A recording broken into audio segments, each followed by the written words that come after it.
Did you always know that you wanted to do this? Were you naturally always funny? Like you were the class clown? Like how did you know that this was going to be like your thing? No, I was a very serious athlete growing up in Tampa. All we did was play baseball. We play in Florida. You play baseball year round. Yeah, I've seen your banners everywhere, all over the cities. Absolutely. Yeah. Yep. Sure. And so and then when I got to Florida State, I was supposed to walk on and play at Florida State. And the very first day, Coach Martin saw a pledge pin on my shirt and was like, "That comes off. We don't party here." Oh, wow. And he told me I could be a bullpen catcher, and I just walked off the field and was like, "I'm done sports." It's kind of there's so many people that listen to this that probably relate to that more than the pro athletes who listen to this as well. But 100%. Giving up sports was like the hardest thing. Because it had been your life. It was what I thought I was going to do. I thought I was going to play baseball. The guy I caught went and played pro. He played for the Twins, Brad Radke. And I thought without a doubt, I was very passionate about it. And I said, I think I'm just going to focus on this partying thing. And I know. It's worked out for you. Crazy as Ask crazy. Your boss. But I noticed at Jesuit, I was funny because it was all boys Catholic high school, a lot of Cuban kids. So your sense of humor had to be that of the older Cuban dads they grew up, with. And so when I got to Florida State, I noticed very quickly that I was funny. I remember the one moment when I realized I have something that, and I don't mean this arrogantly, but I think I can say it because I'm a pretty big comic now. But the moment I realized I'm different, quicker, funny, and smarter funny than my friends was homecoming.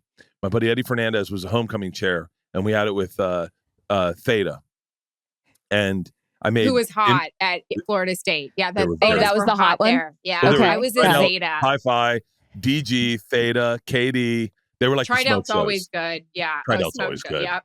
Yeah. And so I made a joke in chapter. I made a joke, and everyone laughed, and then everyone stopped. And Eddie's like, "All right, stop.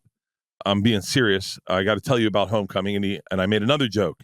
And everyone laughed even harder. And the president of the fraternity said, "That's it.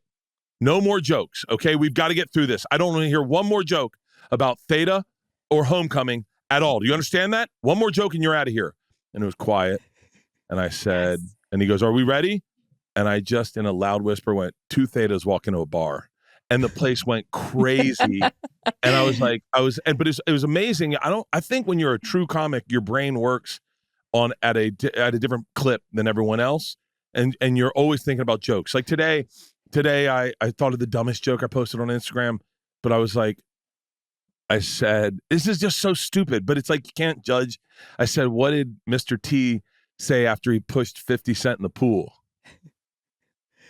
What did he say? I fitty the pool. It's the dumbest joke. But you write them and then you just hope that they find a place in your act, and so at that moment I realized, and everyone always said you're the funniest guy I ever met. Like you should be a stand-up. I just didn't know how that worked. And then after the article, I got the balls to do it. Once I got on stage, my dad, when I was growing up, I played at Forest Hills baseball, and we would play Town and Country, and there was this guy Brad Radke who ended up going pro. What's Town and Country? It's just they had a good mall. They had a really good mall. Okay. They had a really good mall. She's gonna keep asking Florida questions. And I remember saying to my dad when I was like 12, maybe 11, I said, "How come no one talks about me playing baseball the way they talk about Brad or Ryan or these guys that end up going pro?" And my dad Ryan? goes, Ryan Valerius. He was the best player in our team, and then Mark Valdez, Tony Carrasco, like all these guys went pro. And I said, my dad just very flatly said, "Buddy, you don't have what they have. Like when they do it, it's effortless. Like they don't have to try, and they're just amazing." He's like, "You're always gonna have to work extra hard to get as good as them." He's like, "The key to life is finding the thing like they have for baseball. Find your thing, and that'll be it." And the first time I did stand up, this is before cell phones, I went back to my apartment in Indian Village, and I called my dad, and I said, "I think I found my thing. Comedy comes to me not effortlessly, but I enjoy it. I casually do it, and I can do it quicker than my friends." And my dad's like, "Well, if it's your thing, you got to follow it."